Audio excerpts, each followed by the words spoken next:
Welcome back, everyone. We are coming to you today with breaking, monumental developments that are actively reshaping the geopolitical landscape of the Middle East and, quite frankly, the entire world. We are standing on the precipice of what many analysts have feared for decades. In the last few hours, the rhetoric of the shadow war has been entirely shattered, replaced by the unmistakable roar of ballistic missiles and the terrifying reality of direct state-on-state confrontation.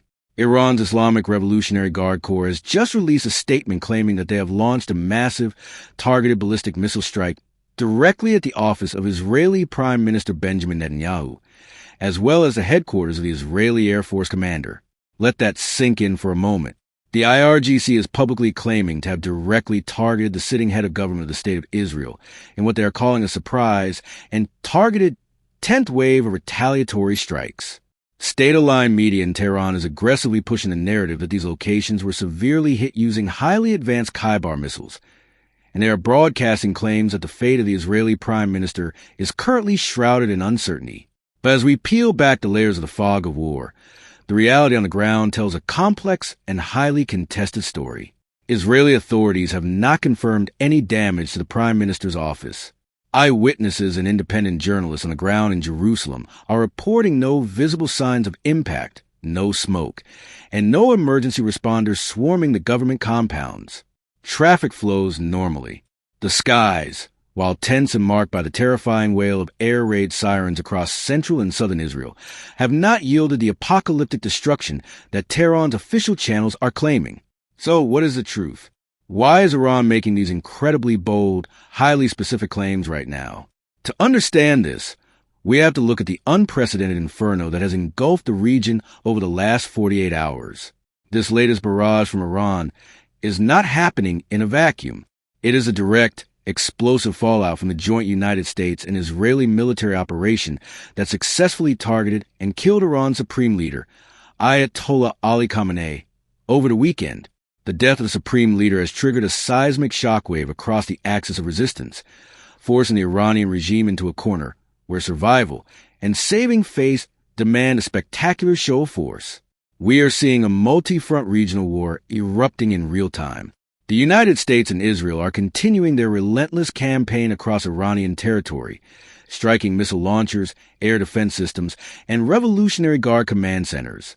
In response, Iran has lashed out not just at Israel, but at American interests across the Persian Gulf. We are receiving reports of U.S. warplanes crashing in Kuwait, oil refineries burning in Saudi Arabia, and drones striking British military bases in Cyprus. The strategic Strait of Hormuz is effectively paralyzed, and commercial aviation across the Gulf is ground to an absolute halt. Today, we are going to do a deep dive into the anatomy of this escalation.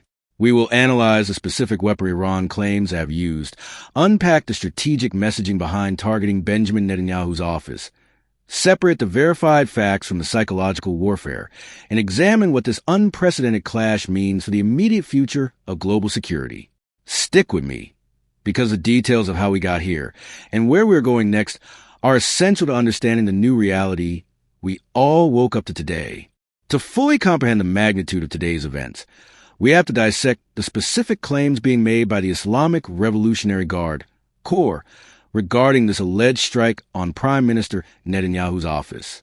The IRGC statement specifically highlighted the use of the Khyber ballistic missile, also known in military circles as the Khorramshahr 4. The explicit mention of this specific weapon system is not a coincidence. It is a calculated piece of strategic messaging aimed directly at Israeli and American defense establishments. The Khyber is not your average projectile. It is one of Iran's most sophisticated, long-range ballistic missiles, representing the pinnacle of their domestic aerospace engineering. Iranian military doctrine boasts that this missile possesses features specifically designed to evade and overwhelm highly advanced air defense shields, like Israel's Iron Dome, David's Sling, and the Arrow systems. The Khyber is reported to reach speeds of up to Mach 16 outside the Earth's atmosphere, and Mach 8 as it re-enters and descends upon its target. But speed is only half the equation. The true threat of the Khyber lies in its maneuverable reentry vehicle, or MARV, combined with mid-course guidance systems and advanced electronic countermeasures. In plain English, This means the missile can actively change its trajectory mid-flight, dodging interceptors while simultaneously jamming the radar systems trying to lock onto it. By claiming to have used a specific missile to strike the very heart of the Israeli government, Iran is attempting to project an image of absolute military capability. They want the world, and more importantly, their domestic audience, to believe that no Israeli airspace is impenetrable and no Israeli leader is safe. This narrative is crucial for a regime that is currently reeling from the catastrophic intelligence and security failure that allowed the United States and Israel to eliminate their supreme leader, Ali Khamenei, just days prior. However, when we analyze the physical evidence, or the glaring lack thereof, a massive gap emerges between Tehran's rhetoric and reality in Jerusalem and Tel Aviv. Independent journalists, including reporters from international agencies, have scoured the areas surrounding the Prime Minister's compounds. They report quiet streets, untouched buildings, and an absolute absence of the chaos, debris, and military cordons that would inevitably accompany a Mach 8 ballistic missile strike on a head of state's office. Israeli political analysts have firmly dismissed the IRGC's claims as manufactured psychological warfare, designed to sow panic and project strength in a moment of profound internal vulnerability for the Iranian regime. This brings us to a critical element of modern warfare that is playing out before our very eyes: the weaponization of information. The claim of targeting Netanyahu is not entirely without historical precedent, which makes the propaganda more effective. Just a few months ago, in October 2024, a drone launched by Hezbollah from Lebanon did successfully strike Benjamin Netanyahu's private residence in the coastal town of Caesarea. While the Prime Minister and his family were not home, the drone caused physical damage and represented a massive security breach. Iran is clearly capitalizing on the memory of that very real, verified event to lend credibility to today's unverified claims. By blurring the lines between past vulnerabilities and current fabrications, they are attempting to engineer a sense of pervasive dread. But we must look beyond the psychological warfare to the undeniable kinetic reality of the broader region. While the strike on Netanyahu's office appears to be a fiction, the regional conflagration is terrifyingly real. Following the assassination of Ayatollah Khamenei, Iran officially declared a doctrine of lawful self-defense, launching what they describe as 10 successive waves of retaliation. This is no longer a proxy conflict fought through Hezbollah in Lebanon, Hamas in Gaza, or the Houthis in Yemen. This is the sovereign state of Iran directly engaging the sovereign state of Israel, alongside the armed forces of the United States. The geographical scope of this conflict is expanding by the hour. We are seeing the Gulf states involuntarily dragged into the crossfire. Kuwait has become a flashpoint, with tragic reports emerging of American soldiers killed and U.S. warplanes downed. Events that the U.S. has controversially attributed to friendly fire from Kuwaiti air defenses in the chaos of the engagements. Saudi Arabian oil infrastructure is once again burning, sending shockwaves through global energy markets. Drone strikes have reached as far as the British sovereign base areas in Cyprus.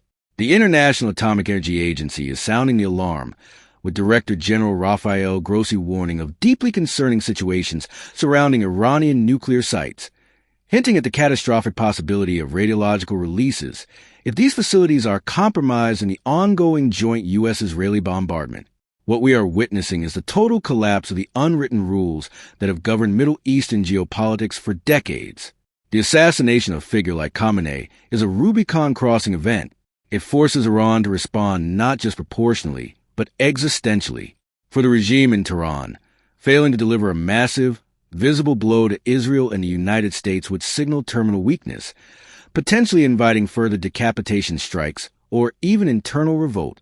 Therefore, they must launch missiles. And when those missiles fail to achieve their strategic objectives due to Israel's multi-layer defense architecture, they must manufacture victories through state media. As we step back and look at the entirety of this crisis, the picture that emerges is one of a region standing on a knife's edge. The claims made by the IRGC today regarding the strike on Prime Minister Benjamin Netanyahu's office serve as a masterclass in the intersection of advanced weaponry and state-sponsored psychological warfare. While the physical impact on the Prime Minister's compound remains entirely unverified and highly doubtful, the intent behind the message is clear. Iran is fighting for its life, its reputation, and its survival in the post-Khamenei era. They are leveraging the terrifying capabilities of the Khyber missile not just to destroy physical infrastructure, but to fracture the psychological resolve of the Israeli public and project an aura of unbroken defiance to the rest of the world. But the real story, the one that will dictate the course of history, is the uncontrolled escalation burning across the broader Middle East. We are looking at a scenario where the United States is taking casualties, where global energy supplies are actively burning, and where the airspace of sovereign nations is being violated by both superpowers and regional actors. The guardrails are off. The diplomatic off-ramps are seemingly nowhere to be found. The coming days will be critical. Will the United States and Israel view Iran's ballistic missile barges, even if largely intercepted or exaggerated, as justification for further, even deeper strikes into Iranian territory? Will Iran's network of proxies, who are currently watching their primary benefactor take direct hits, be fully unleashed in a coordinated, multi-front assault? And perhaps most concerningly, what happens if one of these advanced missiles, whether by design or by accident, slips through defense nets and strikes a major civilian population center or a critical nuclear facility? The margin for error has been reduced to absolute zero. Every launch, every interception, and every press release carries away to potential global catastrophe.